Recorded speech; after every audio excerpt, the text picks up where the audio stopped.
Good morning everyone, this is your Hindi class for class 8। सो हमने जो chapter start किया था हमारी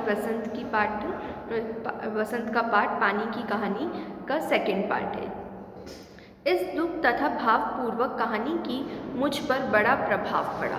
तो अब जो ये कहानी थी, मतलब पानी की बूंद ने जो कहानी सुनाई लेखक को, इससे लेखक पे बहुत प्रभाव हुआ था। मैंने कहा, जब तक तुम मेरे पास हो कोई पत्ता तुम्हें ना छू सकेगा।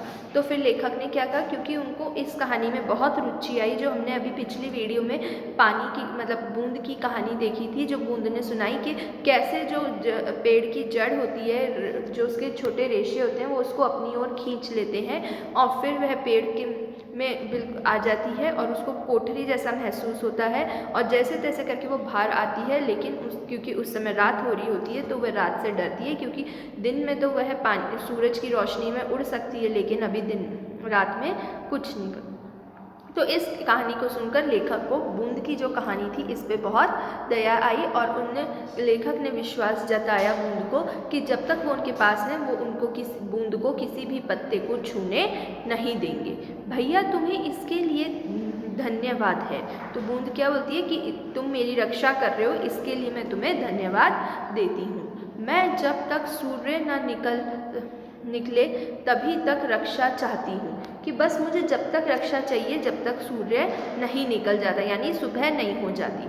उनका दर्शन करते ही मुझ में उड़ने की शक्ति आ जाएगी और जैसे ही सूर्य निकलेगा तो मेरे को एक अलग ही शक्ति मिलेगी जिससे मैं उड़ जाऊंगी। मेरा जीवन विचित्र घटनाओं से परिपूर्ण है। विचित्र यानी अजीब गरीब घटनाओं से परिपूर्ण यानी भरा हुआ है।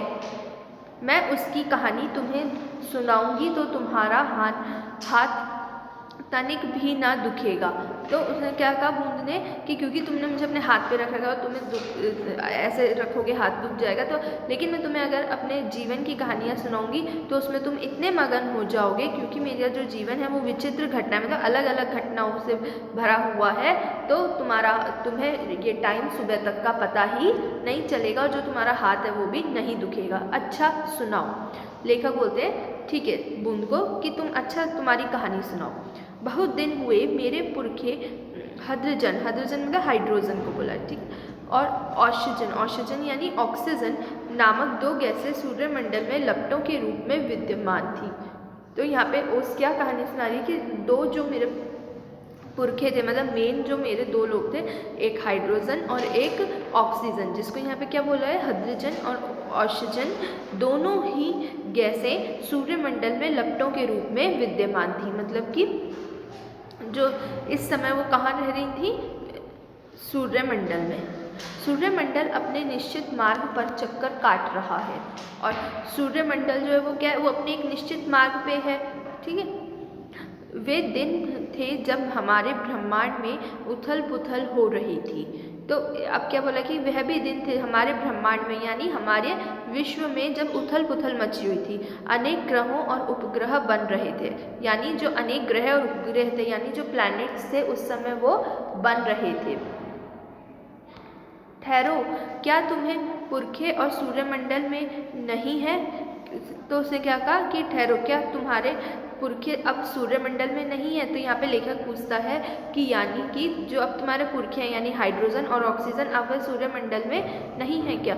हाँ हैं, उनके वंशज अपनी भयावह लपटों से अब भी उनका मुख उज्जवल किए हुए हैं। मतलब क्योंकि जो सूर्य होते हैं वो ज़्यादातर किस गैस से बने हुए थे, हाइड्रोजन और ऑक्सीजन से। तो उन्होंने कहा इसलिए वहाँ पे ये गैसें ज़्यादा हैं। तो उन्होंने कहा कि उनके वंशज हैं जिनसे अभी भी रोशनी हो रही है और जो सूर्य है वो इतने उज्जवल हैं। हाँ, तो मेरे पुरखे बड़ी प्रसन्नता से सूर्य के धरातल पर नाचते रहते हैं और इसीलिए क्योंकि उनको सूर्य के धरातल पे बहुत खुशी मिलती है, मतलब बहुत खुशी से वो वहीं रहते हैं। एक दिन की बात है कि दूर एक प्रचंड प्रकाश पिंड दिखाई पड़ता है। मतलब उस समय उन्हें एक पिंड दिखाई पड़ता है और प्रचंड प्रकाश में उसकी जो रोशनी होती है वो बहुत तेज होती है। उनकी आंखें चौंधियाने लगी मतलब कि एकदम बंद होने लगी। यह पिंड बड़ी तेजी से सूर्य की ओर बढ़ रहा था। तो यह जो पिंड था ये तेजी से सूर्य की तरफ चलता जा रहा था। ज्यों ज्यों पास आता जाता था उनका आकार बढ़ता जाता था, और जैसे जैसे वो पास आता पिंड तो उसका आकार बढ़ता जा रहा। यह सूर्य से लाखों गुना बड़ा था, और ये सूर्य से लाखों गुना बड़ा था, मतलब कोई चीज़ दूर होती है तो छोटी दिखती है और पास आती है तो बड़ी बड़ी दिखने लगती है। तो जैसे जैसे वो सूर्य के पास आ रहा था पिंड, उसका आकार बढ़ता जा रहा था। उनकी महान आकर्षक शक्ति से हमारा सूर्य कांप उठा, और उस पिंड में इतनी शक्ति थी कि उसके आगे सूर्य भी कम नजर आ रहा था और कांप उठा।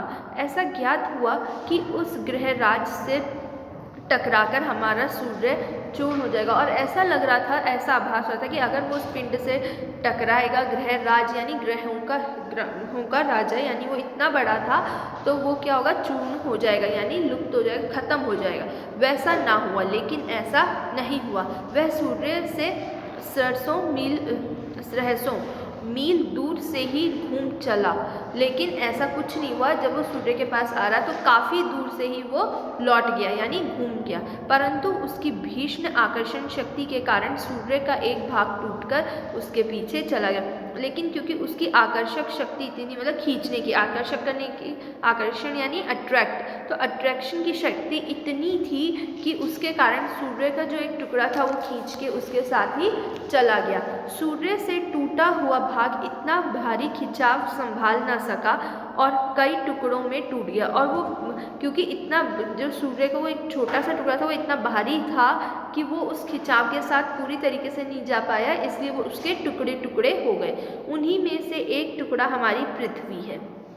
तो मतलब क्या बताना चाहे यहाँ पे बूंद ने कि ग्रह कैसे बने हैं, और ग्रहों में भी मतलब उस जो सूर्य के टुकड़े हुए उनसे ग्रह बने, और एक टुकड़ा हमारा प्लैनेट पृथ्वी है। यह प्रारंभ में एक बड़ा आग का गोला था, मतलब शुरू में क्या था, एक आग का गोला ऐसा। परंतु उन लपटों से तुम पानी कैसे बनी?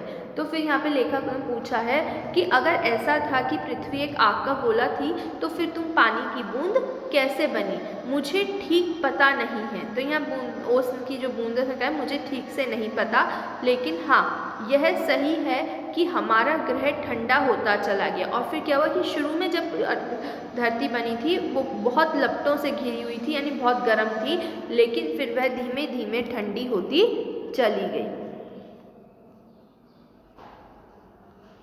और मुझे याद है कि अरबों वर्ष पहले मैं हाइड्रोजन और ऑक्सीजन, हाइड्रोजन यानी हाइड्रोजन और ऑक्सीजन यानी ऑक्सीजन, तो क्या बोला गया है, और मुझे याद है कि अरबों वर्ष पहले मैं हाइड्रोजन और ऑक्सीजन के रासायनिक क्रिया से कारण उत्पन्न हुई हूँ। तो उन्होंने कहा कि मुझे ठीक से नहीं पता, पर इतना पता है कि बहुत सालों पहले, अरबों साल पहले मैं हाइड्रोजन और ऑक्सीजन दो रसायन से, यानी दो गैसेस से मिलकर बनी हूँ। उन्होंने आपस में मिलकर अपना प्रत्यक्ष अस्तित्व गवा दिया है और मुझे उत्पन्न किया। कि वो प्रत्यक्ष यानी जो खुद थी वो तो खो गई, लेकिन उनसे मिलकर एक नया चीज़ बना।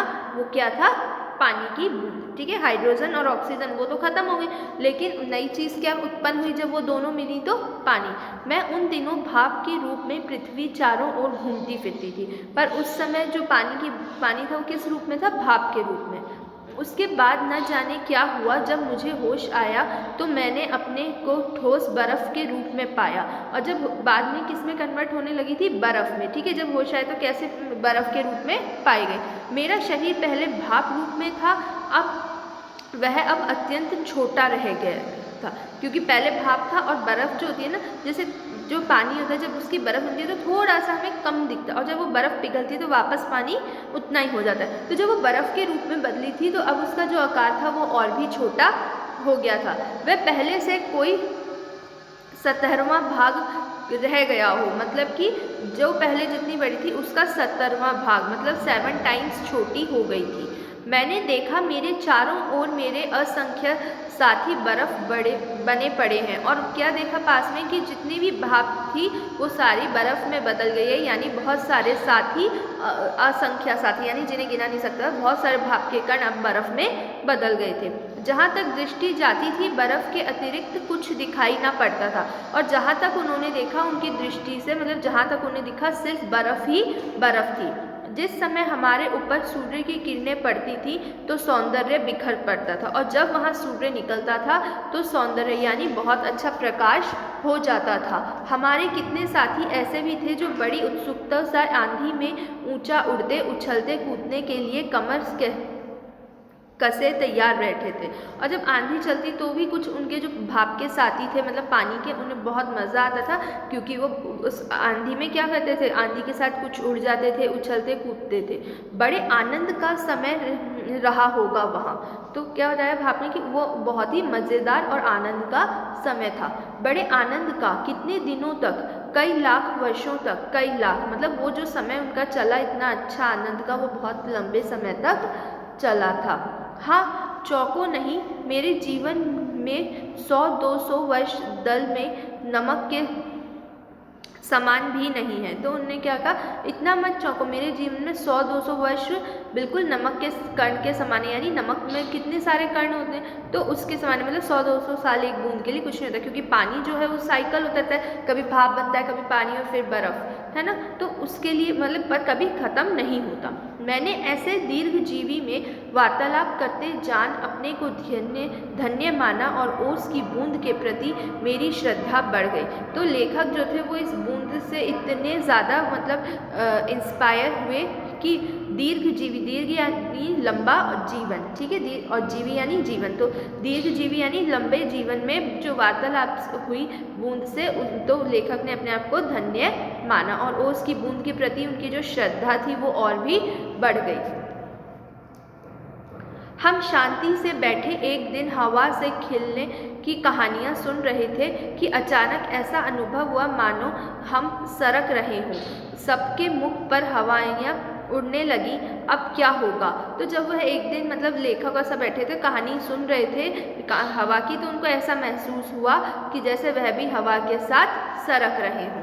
इतने दिन आनंद से काटने के पश्चात अब दुख सहन करने का साहस हम में ना था। तो ये बूंद ही बता रही है कि पहले उन्हें हवा के साथ बहुत आनंद आया, और अब उनमें दुख सहन करने का साहस नहीं था। बहुत पता लगाने पर हमें ज्ञात हुआ कि हमारे भार से ही हमारे नीचे वाले भाई दबक कर पानी हो गए। और उन्हें क्या पता चला कि बाद में पता चला कि जो उनके नीचे वाले भाई थे, बहुत पता लगाने पर यह ज्ञात हुआ, यानी पता चला कि हमारे भार से, मतलब उनके वेट से जो नीचे वाले भाई हैं वह दबक कर पानी हो गए, यानी पानी में बदल गए हैं। उनका शरीर ठोसपन को छोड़ चुका है और उनके तरल शरीर पर हम फिसल रहे हैं। और क्योंकि वो जो नीचे की बूंदें थीं वो पानी में बदल गईं, तो अब जो ऊपर वाली बूंदें थीं वो उन पर बस टिकी हुई थी।